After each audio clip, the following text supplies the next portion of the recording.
Salut les book lovers, j'espère que vous allez bien.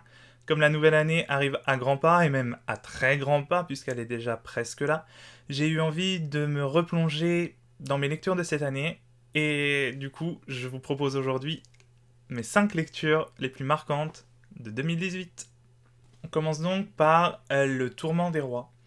C'est un petit pavé quand même, mais je l'ai littéralement dévoré.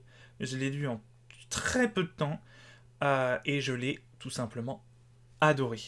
C'est un roman très particulier pour moi en fait parce qu'il m'a fait beaucoup réfléchir sur ma propre vie malgré le contexte fantasy et que ça parle pas du tout, enfin le personnage me ressemble pas vraiment en fait, mais ça m'a beaucoup parlé, ça m'a fait beaucoup réfléchir, ça m'a même permis de prendre des décisions dans ma vie et c'est sûrement pour ça que ce roman est aussi particulier pour moi. Après, l'histoire est juste géniale, j'ai hâte de lire la suite d'ailleurs, parce que vu la fin, mon dieu. C'est sans doute un de mes plus gros coups de cœur de l'année, si ce n'est mon plus gros coup de cœur. Et je remercie d'ailleurs chaleureusement Gaëtan de m'avoir proposé ce roman en service presse. Je dirais pas que ce roman a changé ma vie, mes limites en fait, et c'est pas trop explicable, on va dire. Mais merci, et je vous le conseille forcément, faut le lire. Allez, go! Comme c'est étonnant, les choses de ma vie, écrit par Laurie Pester, qui est en fait mon artiste préféré.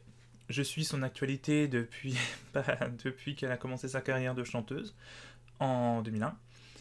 Je l'adore tout simplement, donc j'ai précommandé le bouquin même avant qu'il ait été officiellement annoncé par Laurie ou par qui que ce soit.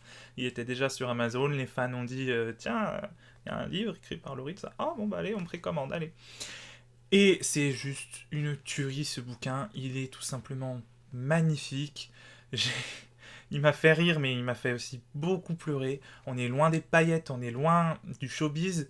On a une Laurie très sincère, honnête, qui nous livre vraiment ce qu'elle a sur le cœur, ce qu'elle a vécu de bien, mais aussi surtout de mal. C'est les épreuves qu'elle a dû affronter. Et en fait, c'est assez. Je pensais pas que c'était possible, mais je crois que je suis encore plus fan, j'aime encore plus cette femme depuis que j'ai lu ce roman, qui est juste une tuerie. Donc ce sont des nouvelles autobiographiques, je sais pas si je l'ai précisé, et c'est juste magnifique, quoi. Faut le lire aussi, c'est même si vous n'êtes pas forcément fan de l'actrice, de la chanteuse, de l'artiste, il faut le lire. Soit pour la découvrir, soit pour avoir vraiment une lecture super émouvante, super intéressante aussi, et qui font réfléchir. Il y a beaucoup de choses qui font réfléchir là-dedans. Et bref, allez le lire, quoi. Je vois pas ce que je pourrais dire de plus. Il est génial. Alors, ce roman aussi est un peu particulier pour moi. Pourquoi D'abord parce que je l'ai bêta lu. J'ai commencé ma lecture en bêta lecture, c'est-à-dire avant qu'il sorte, même pendant qu'Aurélie Château-Martin écrivait le roman, même si je l'ai fini qu'après sa publication parce que je lis pas vite et que j'ai plein de pannes de lecture, mais surtout parce que eh ben, c'est moi qui ai fait la couverture et j'en suis très fier. C'est ma première couverture, mon premier travail de graphiste à sortir officiellement, à être disponible en version physique, quoi. Et j'en suis super super fier en plus. C'est juste génial de travailler avec Aurélie, on s'entend super bien, elle est juste géniale cette fille. Et ensuite, évidemment, au niveau de l'histoire, je l'ai adorée. C'est une histoire un peu atypique, on va dire, qu'on voit pas partout, c'est super original. Il y a. Je pense pas que vous pouvez avoir lu une histoire pareille en fait. Donc si vous cherchez quelque chose de super original, même s'il y a bon, il y a du sexe, il y a de la violence un peu. Bon, c'est un livre d'Aurélie. Donc pour un livre d'Aurélie, ça va en fait. Mais il est juste génial, c'est une tuerie, c'est un coup de cœur aussi. Puis bon, il y a Ambroise dedans. Donc voilà.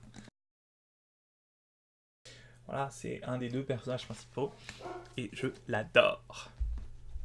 Et oui, Le Petit Prince. J'ai attendu 2018 pour lire Le Petit Prince. Je sais, c'est juste la honte, la loose, tout ce que vous voulez. C'est du grand n'importe quoi. Et franchement, je sais pas pourquoi j'ai attendu aussi longtemps parce que c'est juste un roman magnifique. Je comprends vraiment tout l'engouement qu'il y a autour de cette histoire. C'est juste trop beau. Je pense que, bon, ça doit être le cas, mais je pense qu'ils devraient faire lire ça aux enfants à l'école. Je pense que c'est le cas. Moi, on me l'a pas fait lire, malheureusement. Mais c'est juste génial, je vais pas en parler beaucoup plus parce que bon, c'est le Petit Prince, tout le monde connaît le Petit Prince a priori. Mais ouais, si vous l'avez pas encore lu, comme moi, hein, merci de le dire, comme ça je me sentirai moins seul. Eh ben, n'attendez plus et lisez-le parce que il est juste génial, je crois que je l'ai dit 50 000 fois, donc voilà, je crois que c'est clair. Alors, je peux pas vous le montrer en vrai parce que bah, je l'ai lu en numérique tout simplement, mais la couverture va apparaître tout de suite maintenant à l'écran. C'est l'unique polar que j'ai lu en 2018, mais je l'ai kiffé de malade. C'est le deuxième roman que je lis de Laure. C'est un roman complètement différent de celui que j'ai déjà lu, Femme, mais Laure est juste une autrice juste géniale, quoi. Vraiment, ses histoires sont originales, elles sont bien racontées, elles vous scotchent pendant tout le long du roman, vous êtes scotché, vous êtes mais quoi, mais qu'est-ce qui se passe, c'est pas possible. Elle a su vraiment me scotcher dans celui-là, principalement du début à la fin, et qu'est-ce que ça fait du bien de lire un bouquin et de pas se dire bah tiens il va arriver ça, ah bah tiens c'est lui le méchant, ah bah tiens ça va finir comme ça, non là rien du tout, j'ai rien vu venir, au contraire, c'est juste que du bonheur quoi.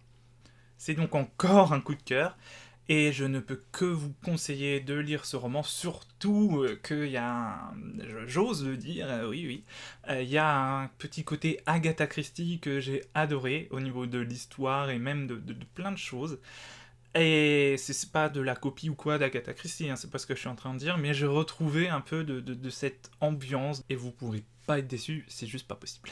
Alors évidemment, j'ai pas eu que ces 5 lectures-là qui m'ont marqué cette année, et malgré, en fait, ça a été assez difficile, oui et non, parce que c'est quand même, je pense, les plus marquantes, mais malgré les nombreuses pannes de lecture que j'ai eues cette année, et la petite vingtaine de romans lus seulement cette année, j'ai eu quasiment que des coups de cœur. Je suis un peu déçu de ne pas avoir plus lu, de ne pas avoir lu tout ce que je voulais, mais bon, comme la plupart c'était des coups de cœur, je vais pas non plus trop me plaindre. Et d'ailleurs, si vous voulez retrouver mes chroniques de cette année, je vous mets le lien en description. Et voilà, cette vidéo est terminée. N'hésitez pas à me dire quelles ont été vos lectures marquantes de 2018. N'oubliez pas de mettre un petit pouce bleu si cette vidéo vous a plu et de vous abonner aussi à la chaîne pour de nouvelles vidéos. En attendant, eh ben, comme d'habitude, je vous dis rendez-vous sur les réseaux sociaux, sur le blog, et à très bientôt pour de nouvelles vidéos.